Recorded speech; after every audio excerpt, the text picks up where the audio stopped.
Muy buenas noches, ¿cómo están todos? Muchas gracias por su espera.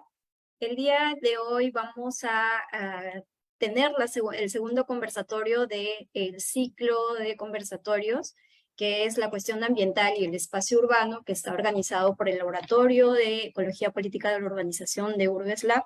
UrbesLab es un centro de investigación multidisciplinario donde se analiza y debate los desafíos de la producción del espacio urbano en el Perú y Latinoamérica, para producir nuevos conocimientos teóricos y metodológicos que coadyuven a la transformación social, los cambios de paradigmas académicos y la implementación pertinente de las políticas públicas. En el contexto de cambio climático, pospandemia a causa del virus COVID-19 y crisis económica, el Laboratorio de Ecología Política de la Organización considera que es importante discutir las injusticias sociológicas, las disputas por el territorio y las resistencias en la ciudad a causa de las relaciones desiguales entre quienes habitamos y producimos el espacio urbano. Para ello, proponemos el ciclo de conversatorios La cuestión ambiental en el espacio urbano. En este primer ciclo de conversatorio vamos a abordar algunos de los problemas e injusticias socioecológicas que deberían ser atendidas por las autoridades municipales. En este segundo conversatorio reflexionaremos sobre el rol de las ollas comunes en la producción del espacio urbano. De acuerdo con las investigaciones realizadas por GRADE y la información de la Municipalidad Metropolitana de Lima, al 2021 se registraron alrededor de 1.727 ollas comunes, que atienden a 176.252 personas. Esta misma investigación reconoce que la mayoría de las ollas comunes se encuentra en entornos precarios y la ausencia de servicios es una constante. Los investigadores mencionan que solo el 17% de ollas comunes cuentan con agua potable mediante la red pública y alrededor del 42% se abastecen mediante cisternas. En tanto, los servicios de electricidad, solo el 41% de ollas comunes cuenta con servicios de energía pública. En relación al servicio de desagüe, las cifras son aún más desalentadoras, pues alrededor del 56% de las ollas comunes no cuentan con servicios de desagüe y el 4.9% cuentan con silo. Ante el panorama descrito, cabe discutir, reflexionar y visibilizar la problemática de las ollas comunes, avances y desafíos para las nuevas gestiones municipales.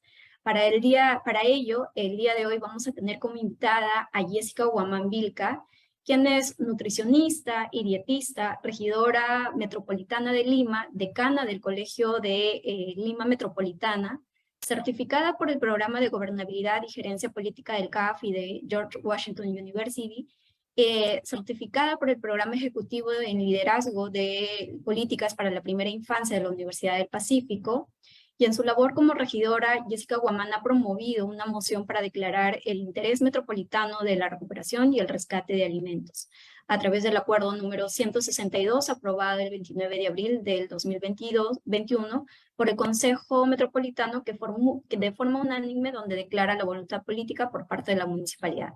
Bienvenida, Jessica, a este conversatorio. Es un agrado para nosotros tenerte como panelista el día de hoy. Muchas gracias a Urbes Lab por la invitación y por este espacio para poder ahondar un poco más acerca de la importancia de el espacio público y la seguridad alimentaria, ¿no? La relación que hay. Muchas gracias, Jessica. El día de hoy vamos a conversar en base a tres ejes. Primero, la importancia de las ollas comunes, luego las problemáticas y después los desafíos. Entonces, ¿te parece si empezamos con el primer eje, que sería la importancia de las ollas comunes? Sí, Jessica, claro a que lo sí. largo de estos años hemos visto tu rol como regidora y tu compromiso con las ollas comunes. ¿Cuál es el papel de las ollas comunes en la ciudad antes, durante y post pandemia? Sí, bueno, específicamente las ollas comunes como tal, antes de la pandemia, no necesariamente existían de forma tan masiva, ¿no? Dicho sea de paso, en el periodo prepandemia, digamos, si bien es cierto existía inseguridad alimentaria, sobre todo en las zonas periurbanas, no éramos muy conscientes los limeños que existía pobreza, inseguridad alimentaria y hambre en nuestra ciudad. Cuando es que nos fuimos dando cuenta de ello fue cuando llegó la pandemia y se empezaron a izar diferentes banderas blancas a lo largo de las periferias de la ciudad y en las zonas más altas de la ciudad, como son los asentamientos humanos. Acá es en donde se visibilizó la gran cantidad de población que lamentablemente dependía de un trabajo, digamos, informal, y con la cuarentena total, que particularmente creo que fue una medida bastante errada. ¿Por qué? Porque lo que hizo fue básicamente dejar sin alimento a muchas familias y esto justamente visibilizó la importancia de poder generar nuevas organizaciones sociales de base, en este caso las ollas comunes, pero son de carácter temporal, ¿no? Además de los comedores populares. ¿Qué es lo que sucedió durante la pandemia? No solamente fue dada esa cuarentena total para absolutamente las personas que trabajaban, para todos, sino que también cerraron los comedores populares. Y ese es un punto que generalmente no se conoce, pero es lo que sucedió y recién se abrió en junio. Poco a poco, algunos comedores populares, algunas lideresas no podían, por ejemplo, los comedores populares atender. ¿Por qué? Por la edad que tenían y justamente eran una población de riesgo y se tenía que hacer un recambio, digamos, del liderazgo y eso también atrasó un poco la apertura de los comedores. Mientras tanto, las ollas comunes se fueron formando y demostraron la importancia que supone poder fortalecer también la participación ciudadana en este ámbito, ¿no? Algo que se ha invisibilizado también bastante es qué tan importante es ese rol, digamos, de toda la comunidad, independientemente del género que pueda tener, porque durante este camino que hemos tenido de trabajo con la Red de Ollas Comunes Lima Metropolitana, si bien es cierto, en su gran mayoría son mujeres las que lideran las ollas comunes, también hay varones y han roto esos roles de género que generalmente pues se imponen en la sociedad y se ha visto la necesidad de poder visibilizar el trabajo conjunto que puede haber independientemente del género, el trabajo que se puede hacer por la alimentación de la comunidad y generar algunas iniciativas, ¿no? Para solamente contar una experiencia de cómo es que se fue dando este acercamiento con las ollas comunes.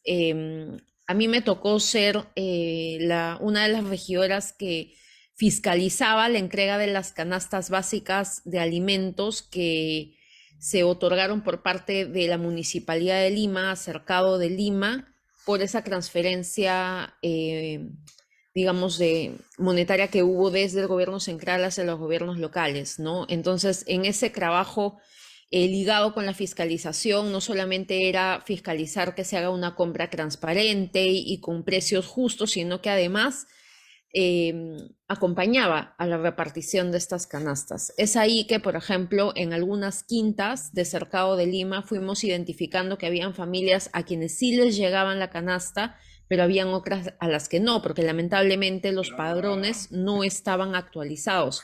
Y eso también lamentablemente, los padrones de la población en estado de vulnerabilidad, ¿no?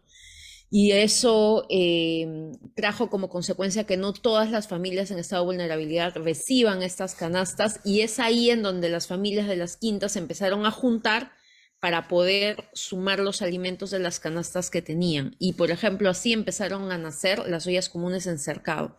Y en los asentamientos humanos sucedía algo similar, pero además también llegaban donaciones de algunas organizaciones, ¿no? Entonces, ¿por qué cuento esto? Porque la misma población que posiblemente no participaba a nivel ciudadano, no generaba una activación dentro de sus comunidades, a consecuencia del hambre que se tenía, empezó a gestar esta iniciativa y de esa forma se visibilizó el trabajo conjunto que se puede hacer, que hasta ahora existe, ¿no? Y aporta una crisis alimentaria importante que sigan existiendo, por lo menos las ollas comunes. Más adelante hablaré del tema normativo de la ley de ollas comunes, pero se supone que deberían existir en procesos de emergencias o de crisis. Más allá de ello, son organizaciones sociales de base de carácter temporal, ¿no? Eso, gracias. Claro, como bien has dicho, el problema de la pandemia en realidad no es que haya generado un problema alimentario, ¿no? Sino que el problema alimentario ya existía, solo que ha visibilizado que en el Perú en realidad hay una inseguridad alimentaria, y no solamente en la ciudad de Lima, sino que vamos a tener inseguridad alimentaria a nivel Perú. Y es interesante cómo vas contando también el proceso que tú has seguido como regidora, pero es también cabe señalar y me gustaría preguntarte, ya que, ¿dónde se encuentran más las ollas comunes en la ciudad de Lima? ¿Dónde están las ollas comunes? ¿Las vemos en el área central de la ciudad de Lima? ¿Lo vemos en las periferias? ¿Cómo es que tú has podido observar la ubicación de las ollas comunes y esa relación con la población vulnerable, Jessica? Sí, generalmente se han concentrado en las periferias de la ciudad, sobre todo en los distritos que tienen mayor cantidad de asentamientos humanos, y están bastante cercanas, ¿no? Un punto que me parece importante resaltar es que un asentamiento humano em, no se ve si es que una olla común está más lejana de una cuadra o 2 cuadras, porque no hay cuadras, porque un asentamiento humano puede haber acá una olla común y más arriba otra olla común, y mientras más arriba esté, a población más vulnerable atiende. Y esa es una falencia, por ejemplo, de la ley, que te establece que deberían tener una distancia específica y no se cumple eso. Las ollas comunes en los asentamientos humanos están bastante cercanas si hablamos de metros, pero eso no quiere decir que atiendan a la misma población. Eso por un lado, están más que nada en los asentamientos, en los distritos que tienen mayor cantidad de asentamientos humanos. Por otro lado, están mayormente concentradas en Lima. ¿Por qué? Porque, por ejemplo, de las 3.500 ollas comunes en aproximado que están registrados en el Registro Nacional de Ollas Comunes Mancachay, 2.500 son de Lima. Entonces, hay una gran concentración de ollas comunes en nuestra ciudad, y es también por esa cantidad o esa densidad demográfica que tenemos, ¿no? Y es algo a lo cual tampoco se ha dado una respuesta, creería, efectiva por parte de los gobiernos locales. Y acá también menciono, no se tenía una conciencia de cuáles son o cuáles eran las responsabilidades de los gobiernos locales frente a la alimentación o el derecho a la alimentación de la población. Dicho sea de paso, como decana del Colegio de Nutricionistas de Lima, nosotros hemos enviado carta a todos los municipios de Lima Metropolitana, a los 42 municipios, y si sumamos Cercado, 43. Y hay municipios que nos han respondido que ellos no tienen nada que ver con la alimentación de la población.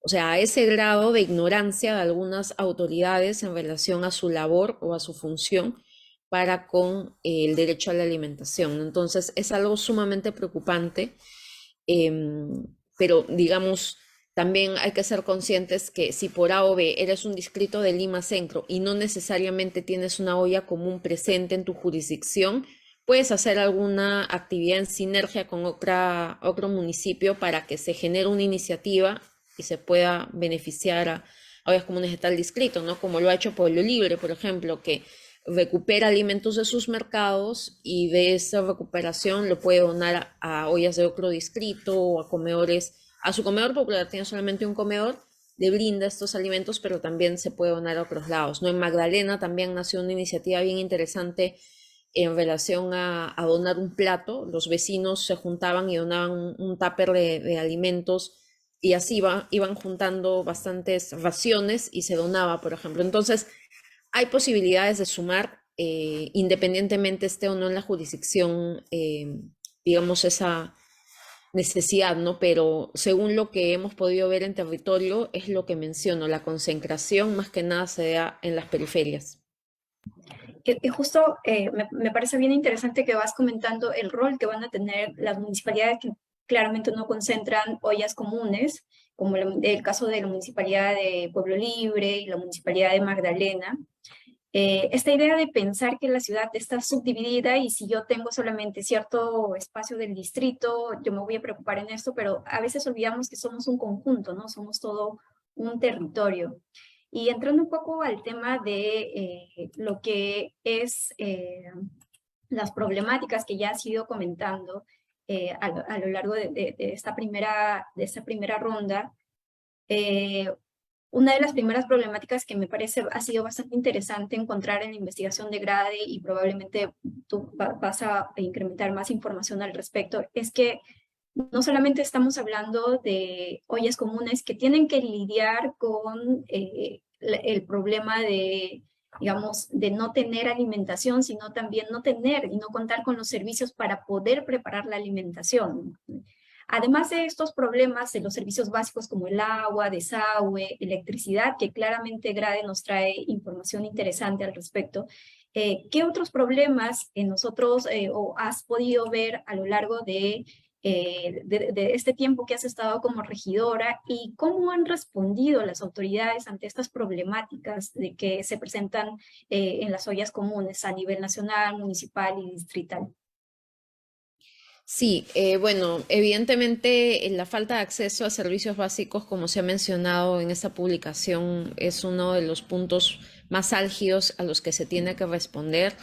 El acceso al agua potable, el acceso a luz a través de una red pública, el acceso a un espacio, el acceso a que haya un espacio especial para la preparación de alimentos, en verdad es bastante escaso. Según los últimos datos que teníamos, el 16% de ollas comunes tenían un espacio para poder emplearlo en el desarrollo de las actividades culinarias, ¿no? Es decir, que cocinen en este espacio, la mayoría lo hacía en la vía pública o en la casa del vecino o afuera de la casa del vecino le prestaban un espacio y se tenía que armar y desarmar cada día. Otro de los puntos es el acceso a gas. Lamentablemente la mayoría de ollas comunes, del 81% de ollas comunes, cocina con leña. Y la leña pues no solamente afectaría, digamos, al medio ambiente, etcétera, sino también a la salud de las lideresas, a la salud pulmonar, sobre todo, y no hay una conciencia al respecto de ello. Hay una iniciativa ya que es el FICEGAS, etcétera, que se va a dar, el vale, digamos, de descuento para que puedan acceder a gas. Es una iniciativa del gobierno central, pero dicho sea de paso, varios gobiernos locales hasta ahora no reparten el bono, ¿no? Entonces, ¿hasta cuándo se va a esperar? Se está esperando que pase campaña, no se sabe, en verdad. Pero una necesidad ahí. Y otra necesidad que se ha podido identificar ahora en esos últimos días, según denuncias de las mismas lideresas, es que lamentablemente no se está haciendo un registro de manera oportuna por parte de los gobiernos locales de cuáles son las verdaderas ollas comunes que existen y cuáles son las ollas comunes que posiblemente puedan ser fantasma, según denuncias de las mismas lideresas. Y denuncian esto con mucha preocupación. ¿Por qué? Porque manifiestan que también, según la misma versión, las mismas lideresas, se ha estado registrando ollas comunes fantasma, supuestamente ligadas a esta campaña electoral, ¿no? Entonces, esto es un tema que preocupa porque al fin y al cabo esa olla registrada es a donde va a llegar productos, alimentos pagados por el Estado con el impuesto que todos los peruanos pagamos. ¿Y qué sucede si es que esto va a una olla como un fantasma y va a otros fines? En verdad es sumamente preocupante y esa es una de las preocupaciones más relevantes y que la Defensoría del Pueblo se ha expresado al respecto en varias oportunidades porque hay bastante preocupación, ¿no? Y otro punto que está sucediendo es que se está haciendo una diferencia por nacionalidad. Las mismas lideresas han manifestado que las ollas comunes que brindan raciones a personas migrantes o no se las quiere registrar por parte de la autoridad municipal o simplemente no se considera ese número de raciones, como si no existieran las personas. Y esto es grave. ¿Por qué? Porque si es que no se le brinda, por ejemplo, si se registra que esta olla común da 80 raciones, pero en verdad hay 20 personas que son migrantes que se alimentan de esa olla común, no se considera y la cantidad de alimentos que se va a dar es menor a la que realmente atiende la olla común, ¿no? Entonces, esa denuncia también la han hecho varias lideresas y es preocupante. ¿Por qué? Porque quiénes o qué tipo de, digamos, qué edad, etcétera, tienen las personas migrantes que se alimentan en estas ollas comunes, son niños y niñas o adultos mayores, y ni por eso se está incluyendo en algunos registros, esto en algunos distritos, denuncias también de las mismas lideresas, y lo han hecho pública. ¿Por qué? Porque no ven justo que se les reduzca la cantidad de alimentos solamente porque ellas muestran una actividad solidaria para con personas, al igual que nosotros, independientemente de su nacionalidad, ¿no? Entonces, creería que es importante que en cualquier generación de data que se dé por parte de cualquier institución, sobre todo del Estado, pueda tener en cuenta estos puntos, ¿no? Pueda tener en cuenta los grupos etarios que se alimentan en las ollas comunes, disgregados, pueda tener en cuenta el porcentaje de migrantes que se alimentan en ollas comunes, y además también el acceso a servicios básicos, agua, luz, el gas, Y también, bueno, nosotros en la Municipalidad de Lima antes se realizaba un registro un poco más completo y ahí se incluía, por ejemplo, qué porcentaje de olla común era autogestionada, qué porcentaje era una olla común que le llegaban donaciones de tal o cual organización, etcétera, ¿no? Y de esa forma también se podía identificar cómo es que se podía ayudar de mejor manera a las ollas comunes, ¿no? Entonces había una posibilidad de disgregar un poquito más el registro y además también focalizar la ayuda según correspondan. Claro, además, uno de los principales problemas que estaban enfrentando las ollas comunes también son los materiales para poder cocinar y la continuidad de alimentos con los que podían cocinar, ¿cierto? No sé si se ha llegado a superar con los programas que se ha ido implementando a lo largo de este tiempo, tanto por la Municipalidad Metropolitana de Lima como el Gobierno Nacional, se han superado estas brechas de ollas, eh, por ejemplo, u otros utensilios y también la alimentación, ¿no? No sé cómo está esa problemática que manifestaron también las ollas comunes. Sí, en el caso de, bueno, los enseres, más que la municipalidad, quien ha sido como un intermediario, digamos, entre el Programa Mundial de Alimentos y las ollas comunes, ¿no?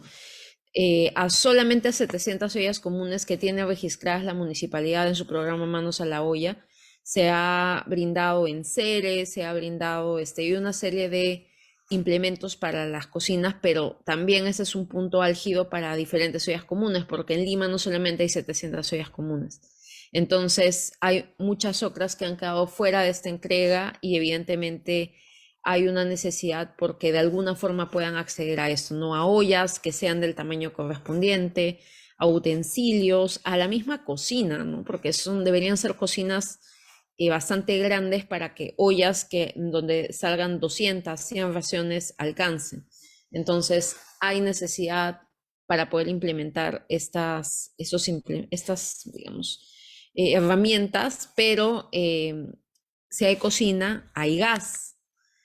Si no hay gas, ¿cómo utilizan esa cocina? No hay forma. Entonces a leña. Y la leña maltrata también las herramientas que pueden tener las lideresas. Siempre cuando hemos visto las ollas comunes, se ha generado, por ejemplo, todo un proceso de limpieza a la olla, etcétera, posterior a la preparación y el servido del alimento. Entonces eso supone también invertir mayor tiempo, etcétera, y hay una situación ahí un poco complicada. Si no se tiene agua, cómo se logra lavar la olla y evitar que haya una serie de contaminación ahí cruzada, ¿no? Entonces, bien importante también identificar ello.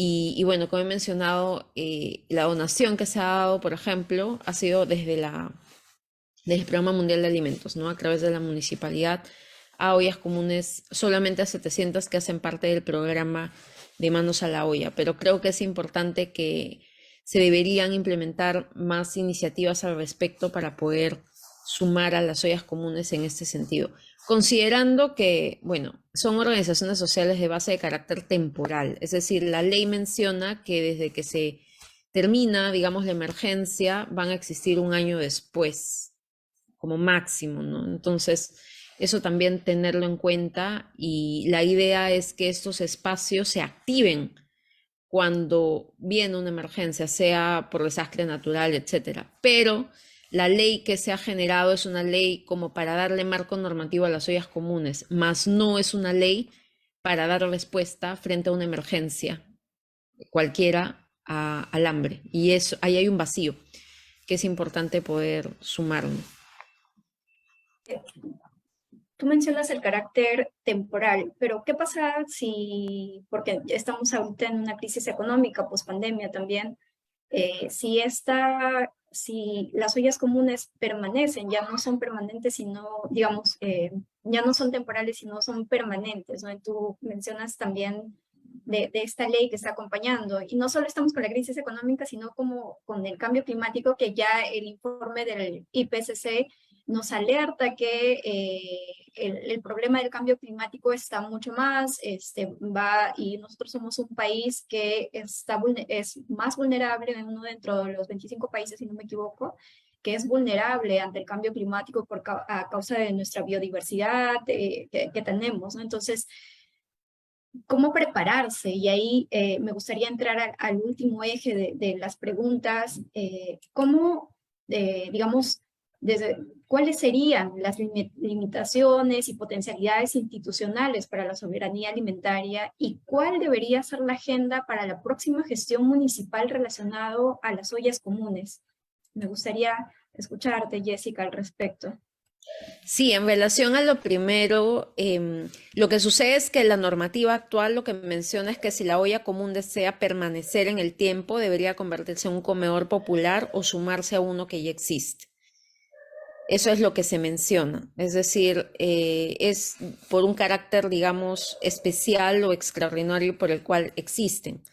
Sin embargo, si se quiere la permanencia, se tendría que convertir en un comedor popular. Entonces, em, menciono, esa ley es más que nada para darle marco normativo a las ollas comunes. Lo que se debería proponer es qué va a pasar si es que caemos en una emergencia. ¿Qué va a pasar? O sea, ¿cómo se va a activar? No dice eso. Solamente dice se activa, se desactiva un año después de que termina la crisis, pero no te dice qué va a pasar con una potencial emergencia, etcétera, cómo vamos a responder. Pero además también acá algo importante y es que ahí, por ejemplo, se menciona en la ley, en la reglamentación de la ley, que las ollas comunes necesitan 2 registros para poder ser registradas por el municipio distrital, para poder ser consideradas en el registro. Hay un terremoto, miles de muertos. ¿Quién se va a preocupar porque en ese momento esa olla común esté registrada en 2 espacios para que me reconozcan como olla común? Nadie. O sea, ni siquiera va a haber posibilidad de poder hacer eso. Ya, eso dice la ley o la reglamentación de la ley. Entonces, no tiene sentido y no está teniendo ese carácter de prevención, ¿no? Frente a una potencial crisis, sea la que sea, y cómo se va a responder a la inseguridad alimentaria que se va a vivir en esos momentos, ¿no? No se está generando una normativa al respecto y creo que debería darse. Y en relación a lo segundo, justamente las ollas comunes han dado la oportunidad para poder identificar otro tipo de acciones que puedan brindarle alimentos a la población de manera sostenible, ¿no? Como por ejemplo la agricultura urbana. O sea, hay varias ollas comunes que en las zonas más altas de la ciudad han ido generando sus huertos, han ido criando animales menores también, y han ido generando su propio sentido, digamos, de eh, cómo se promueve un sistema alimentario sostenible y saludable, ¿no?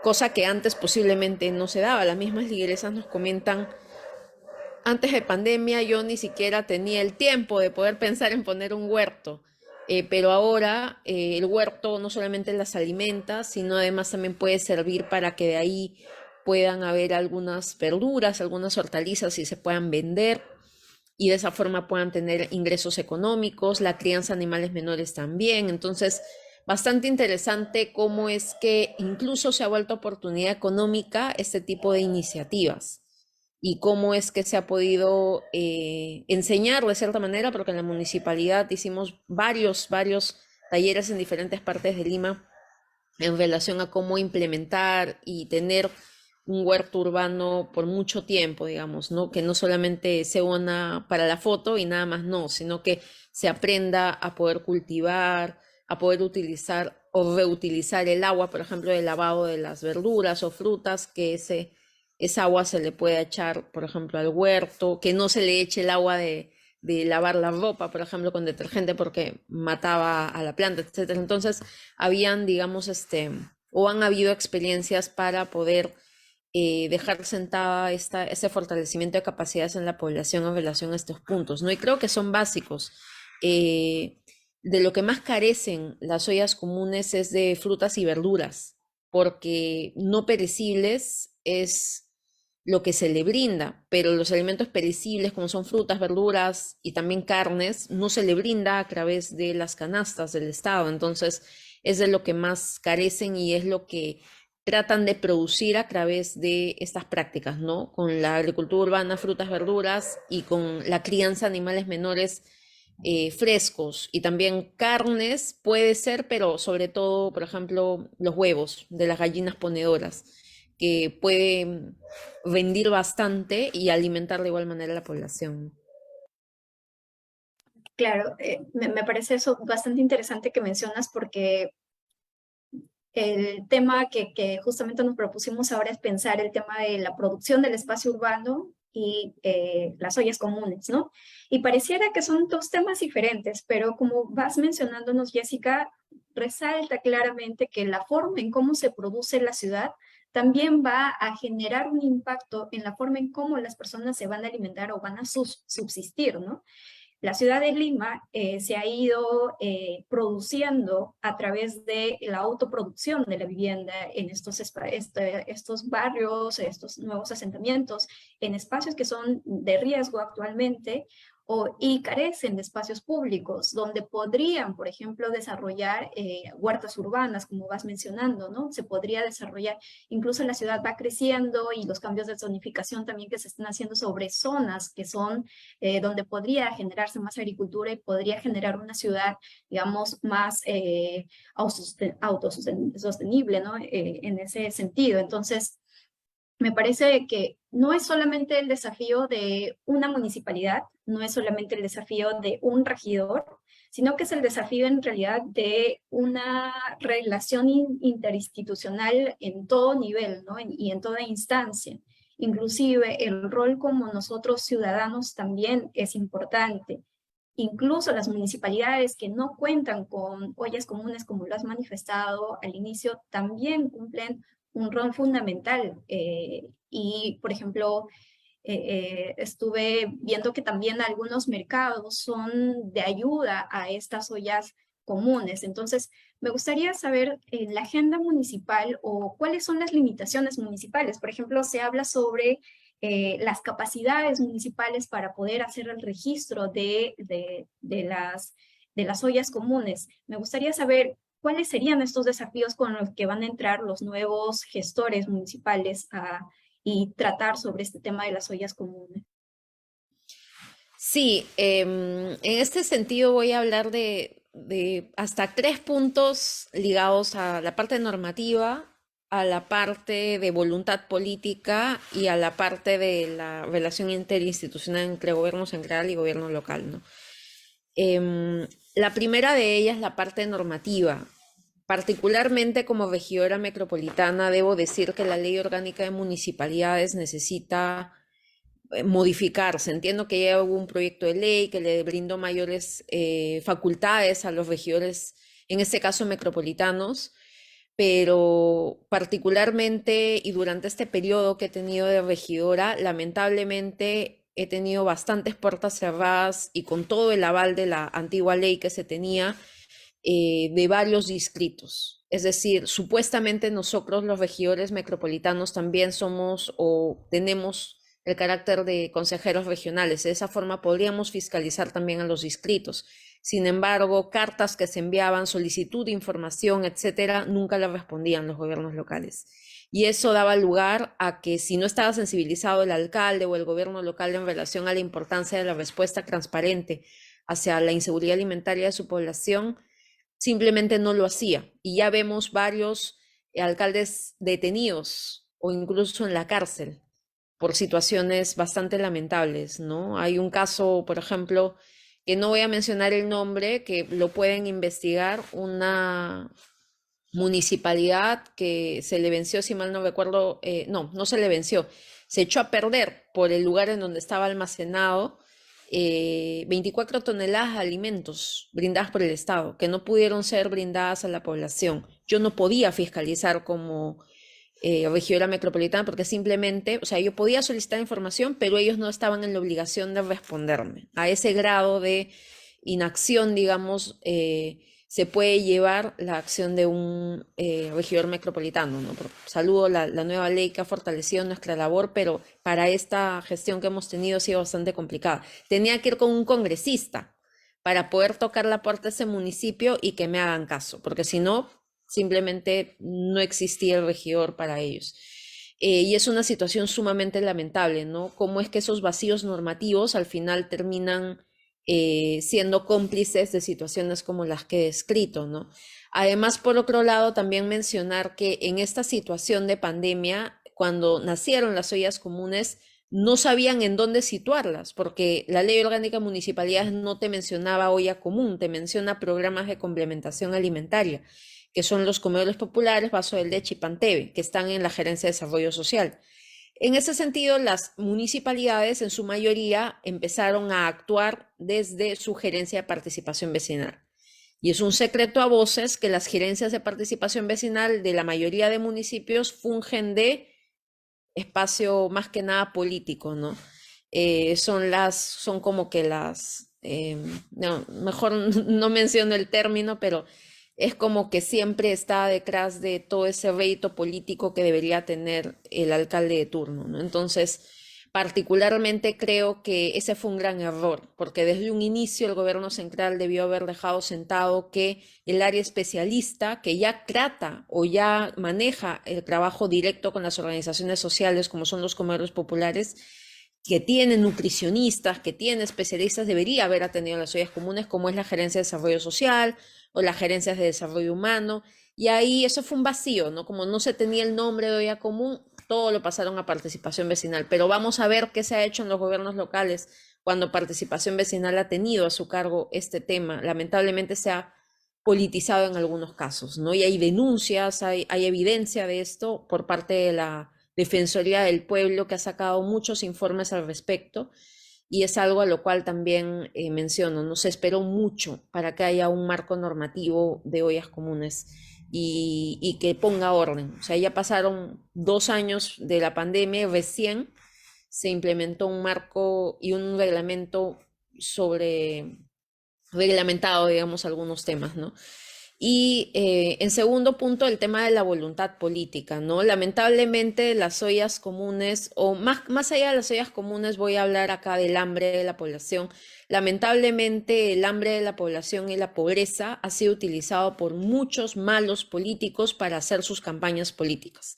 Si bien es cierto, está prohibido repartir alimentos, etcétera, en verdad, si nos vamos a los territorios y vemos las fotos que se están teniendo los candidatos con ollas comunes, con donaciones, etcétera, no sé en verdad ese tipo de fiscalización quién la hace, si se está cumpliendo o no lo que debería en el marco de las candidaturas, ¿no? Porque es algo a lo cual hay que ponerle mucho ojo y lamentablemente con este choque que hay entre el Ejecutivo y el Legislativo, nadie mira a los gobiernos locales. Nadie fiscaliza qué hacen los municipios, qué hacen los alcaldes, qué hacen los regidores, y eso es algo a lo cual hay que ponerle bastante ojo. La voluntad política de los decisores políticos debería ser no buscar generar rédito político a través de asistencialismo, sino dar una respuesta efectiva para responder el derecho a la alimentación de la población, ¿no? Y esa voluntad política no se ha encontrado en muchos decisores, la verdad, y es preocupante, ¿no? Y el tercer punto, ligado con el trabajo interinstitucional, ¿no? Lamentablemente se esperó mucho para que haya una relación entre el gobierno central y los gobiernos locales. Particularmente creo que esa decisión de darle plata a los gobiernos locales para que repartan canastas fue errada, porque primero que no estaba actualizado cuáles eran las familias o las personas en estado de pobreza, aumentó en 10% la pobreza monetaria en el Perú post pandemia y eso no se consideró en el CISFO que se utilizó para poder focalizar a la población hasta vulnerabilidad y particularmente creo que se aventó demasiado rápido esa normativa o esa resolución ligada a transferir dinero para comprar canastas demasiado rápido. ¿Por qué? Porque hubo mucho movimiento logístico, hubo mucho personal contagiado de COVID, etcétera, solamente para la repartición de canastas, cuando pudo haberse efectuado una metodología mucho más efectiva en vez de estar, no sé, exponiendo a los trabajadores en una cuarentena total y además focalizando mal a la población supuestamente en estado de vulnerabilidad a la cual era atendida, ¿no? Entonces, hay en verdad bastante que mejorar. Creo que ahora que estamos a puertas no solamente de una crisis alimentaria, sino una potencial nueva emergencia sanitaria por la viruela del mono, deberíamos tener en cuenta estos aprendizajes y evitar repetir errores, ¿no? Sí, me parece bastante interesante cómo vas colocando los desafíos que se van presentando en los gobiernos de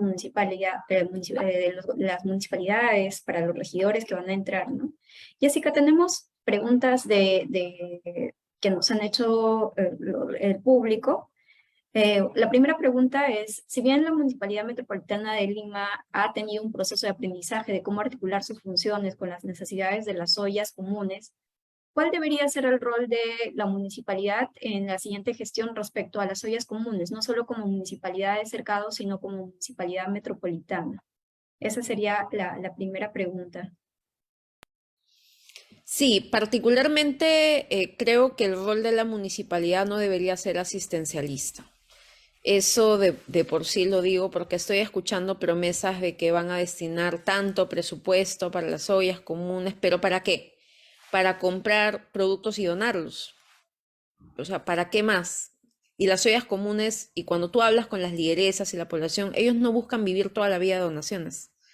Buscan salir de ese estado de pobreza para que puedan retribuir a su familia de alguna forma el alimento, la ropa, la educación, el calzado, etc. O sea, todas las necesidades que puede tener la población, ¿no? Entonces, creo que es importante que el rol que tenga que tener la Municipalidad de Lima debería ser no solamente el tema organizativo de brindarles asistencia a las organizaciones de base que deseen volverse permanentes, por ejemplo, sino también brindarle la oportunidad a la población de poder desarrollarse a nivel económico. Y eso, por ejemplo, lo hemos estado haciendo desde la Gerencia de Desarrollo Económico con el poco presupuesto que se tiene en esta gerencia, fortaleciendo las capacidades de la población, como había dicho, en huertos urbanos, en crianza de animales menores, de pescadores artesanales también, en varias otras posibilidades de crecimiento económico para que la población pueda salir adelante, independientemente de algún trabajo dependiente que pueda tener, ¿no? O sea, que genere emprendimientos. Dentro de la red de ollas comunes Lima Metropolitana tenemos a lideresas que tienen sus panaderías artesanales, tenemos lideresas que hacen tejidos ayacuchanos, lideresas que realizan confección. Una ONG les donó máquinas de coser y empezaron a hacer confección de chalecos, estas casacas, por ejemplo, que son más institucionales y empezaron a vender estos productos. Es decir, se generó una oportunidad de emprendimiento para la población y de esta forma salir de la pobreza y puedan alimentar a sus familias con esos ingresos, ¿no? Creo que ese rol activo debería tener una municipalidad y además también darse cuenta la autoridad municipal que tiene toda la posibilidad de articular con el gobierno central para que hayan respuestas. Yo me he cansado de decirle a los alcaldes distritales que toquen la puerta de los gobiernos locales y que no esperen sentados a que les venga todo. Como regidora metropolitana y de la mano con organizaciones de sociedad civil, le hemos tocado las puertas al gobierno central y gracias a eso hay presupuesto para las ollas comunes, hay estos bonos FICE, hay los CTA, que son los comités de transparencia de acompañamiento, una serie de iniciativas que lo hemos podido hacer de la mano, ¿no? Con sociedad civil y en mi caso como regidora tocando puertas. Y eso sí se puede hacer, o sea, no esperar sentados a que el MIS o el, no sé, X ministerio genere la iniciativa, no, sino que si se tiene la idea, se tiene la iniciativa, presentarla sobre la mesa y que ellos la puedan volver realidad, digamos, de alguna forma, ¿no? Entonces, eso también es bien importante, que la autoridad municipal que tiene la posibilidad de hacerlo, se sienta con la potestad de poder también presentarle iniciativas al gobierno central para que trabajen de forma conjunta. No se ha hecho en varios municipios y siempre como que se ha tenido esa espera que el gobierno central me llame y no es así. O sea, en verdad se puede hacer mucho en términos de gestión para poder darle respuesta a la necesidad de la población en ese sentido en el marco de la seguridad alimentaria. Hay una segunda pregunta. ¿Qué cambios normativos deberían priorizarse a nivel nacional y local para poder fortalecer el trabajo que hacen las ollas comunes? Sí, creo que la ley, la reglamentación de la ley bueno, de ollas comunes, que digamos ampara a las ollas comunes hoy en día, debería ser modificada, debería evitar que sea tan burocrática y además también tener algunas correcciones como lo que he mencionado, ¿no? La distancia de las ollas, no puede haber una distancia tan amplia porque hay una olla de ocra que es muy cercana porque está más alto en el asentamiento humano, no se diferencian por cuadras, como había dicho, ¿no? Y ahí denota un error incluso de no haber visitado las zonas, ¿no? Por otro lado, las reglamentaciones que tienen que haber en las normativas, o sea, la ley de seguridad alimentaria no tiene reglamentación y se aprobó el año pasado, ¿no? La ley de recuperación de alimentos también está esperando su reglamentación y a nivel local que se pongan en práctica las ordenanzas que se han promovido. O sea, hay una ordenanza que cree el Consejo del Sistema Alimentario de Lima, que está así puesta en práctica, pero que se mantenga por la próxima gestión. ¿Y qué hace esto? Reunir a representantes de todos los distritos de Lima, más organizaciones sociales, organizaciones de base, etcétera, todas reunidas para poder fiscalizar y monitorear toda la acción que se realiza en el marco de seguridad alimentaria. Y eso es importantísimo porque las municipalidades ahí pueden coordinar, ahí pueden evitar hacer duplicidad de funciones y más bien sumar esfuerzos, etcétera, ¿no? Entonces, creo que es importante que se pueda mantener esa articulación en este espacio, ¿no? Y si se pueden gestar más iniciativas, bienvenido sea. Por ejemplo, bueno, todavía no hemos terminado gestión, pero esperemos que sí se pueda aprobar para este final de gestión varios proyectos de ordenanza, ¿no? El proyecto de ordenanza de recuperación de alimentos está en camino, el proyecto de ordenanza que promueve la agricultura urbana y periurbana también, el proyecto de ordenanza que promueve y protege a las ferias agropecuarias en Lima Metropolitana, porque ya hemos visto que varios municipios han cerrado sus ferias cuando estas son más bien un aliento para la población. Em, el proyecto de ordenanza que protege la lactancia materna, por ejemplo, que también, o sea, no existe, pero está en camino. Y bueno, algunos otros, ¿no? Que esperemos que puedan aprobarse y de esa forma pueden ponerse en práctica por la próxima gestión. Y la última pregunta, Jessica, en cuanto al problema de alinear voluntades e intereses políticos en base a la experiencia, en base a tu experiencia, ¿en qué casos se logró alinear estos intereses y qué factores identificas que fueron determinantes? Creo que los factores determinantes, a ver, lo que pasa es que hay varias preguntas en una. En cuanto a la problemática de voluntades políticas e intereses políticos. Voy a mencionar algunas determinantes en relación a estos puntos y el primero de ellos es la importancia de saber consensuar, ¿no? En mi caso, si bien es cierto, durante este camino a regidora renuncié a un partido, se generaron una serie de cambios internos en las bancadas dentro de la municipalidad, etcétera. Jamás he dejado de hablarme con algún colega, por ejemplo. O sea, jamás. Siempre había la necesidad de poder articular y de tener esa articulación y que los proyectos de ordenanza que se promuevan sean aprobados de alguna manera de forma adecuada, ¿no?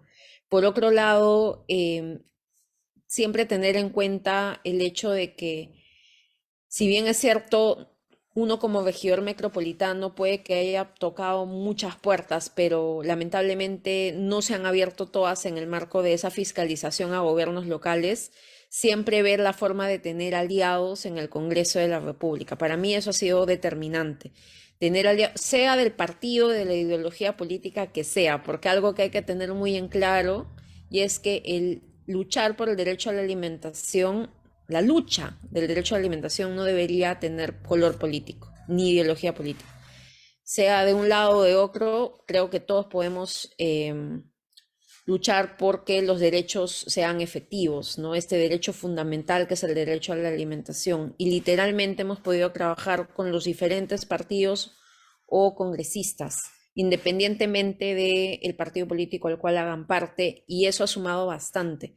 El diálogo que se ha podido tener, la articulación y las coincidencias, que si bien es cierto, puede ser de que a nivel ideológico no se tenga, etcétera, en una actividad en especial o la defensa de una lucha en especial sí se tuvo, y de hecho por eso es que se formó el Frente del Consejo Municipal contra el Hambre de Lima, que es un espacio multiactor conformado por diferentes regidores en el cual se visibiliza la importancia de trabajar por la alimentación y por el derecho a la alimentación de forma, digamos, como un objetivo común y sin necesidad de que choquen acá diferencias políticas, ¿no? Y este espacio en coordinación con la FAO se pudo crear, de esa forma se pudo también visibilizar ello, ¿no? Entonces, creo que eso ha sido también bastante determinante. Evidentemente han podido haber personas, etcétera, sobre todo en los gobiernos locales, que tienen algunos otros intereses políticos, pero de alguna forma se consiguen aliados. Hay algo que ha ayudado muchísimo, por ejemplo, son algunos regidores distritales, que independientemente de la voluntad política del alcalde, el regidor distrital ayudaba a viabilizar algunas iniciativas en su distrito, y además también la incidencia, ¿no? La incidencia política que la misma sociedad civil sumó para poder hacer N cosas como aprobar la ley de emergencia alimentaria, etcétera, ayudó muchísimo también. Me parece bastante interesante todo lo que nos vas contando desde tu experiencia, Jessica. Nosotros agradecemos todo lo que, las preguntas, las reflexiones que has ido realizando, también los puntos que también señalas sobre qué mejoras deberíamos tener en la normativa. Queda claro que el derecho a la alimentación debe ser una bandera de todos, absolutamente todos, no solo políticos, sino también ciudadanos, y que este derecho a la alimentación no está alejado al derecho de la ciudad. Por el contrario, ambos deberían ser trabajados de la mano, porque la forma en cómo se produce en la ciudad, en esta producción que tenemos actualmente, no en la ciudad de Lima solamente, sino que también las ciudades del interior de, digamos, las ciudades de las demás regiones, las ciudades intermedias, las ciudades medias y pequeñas, también van a tener relación con la alimentación, la agricultura, que es sumamente importante. Entonces, nosotros te agradecemos, como el equipo Urbes Lab te agradece, el laboratorio de Ecología Política de la Organización te agradece por participar el día de hoy, por estar presente, por acompañarnos y discutir sobre el tema de la alimentación. No sé si quieras cerrar con alguna reflexión, Jessica, de tu parte. Sí, bueno, antes que nada, muchas gracias también por la invitación. Y bueno, la reflexión es que como ciudadanía podamos mantenernos vigilantes, ¿no? Yo ahora, después de una experiencia bastante grata como regidora metropolitana y de haber decidido no volver a postular en estas elecciones, por lo menos, y abocarme un poquito más a mi parte profesional, que es como decana del Colegio de Nutricionistas, me toca ahora también ver desde sociedad civil nuevamente esa incidencia, ¿no? Y creo que es la hora de poder sumar esfuerzos y no sentirnos menos que nadie cuando se trata de hacer incidencia política. Sinceramente, creo que independientemente si eres o no autoridad, la incidencia va a sumar muchísimo para que se puedan hacer muchas cosas realidad, y lo demuestra el trabajo que hemos podido realizar con la Red de Ollas Comunes Lima Metropolitana desde la Mesa de Trabajo de Seguridad Alimentaria. Nos han logrado grandes iniciativas y eso demuestra que la unión puede hacer la fuerza en todos los sentidos y sobre todo para garantizar la seguridad alimentaria. Nos queda un largo camino. Con los últimos datos que ha sacado FAO, somos el país, el primer país en Sudamérica con inseguridad alimentaria, y eso es algo preocupante, pero que nos da luces también para poder seguir incidiendo en los gobiernos locales a que hagan algo, ¿no? Gracias. Muchas gracias, Jessica. A ti, muchas gracias a todos por sus preguntas y por participar de este segundo conversatorio. Nos vemos en el siguiente conversatorio, donde vamos a trabajar una vez más el tema del espacio urbano y la cuestión ambiental en el espacio urbano. Gracias, Jessica.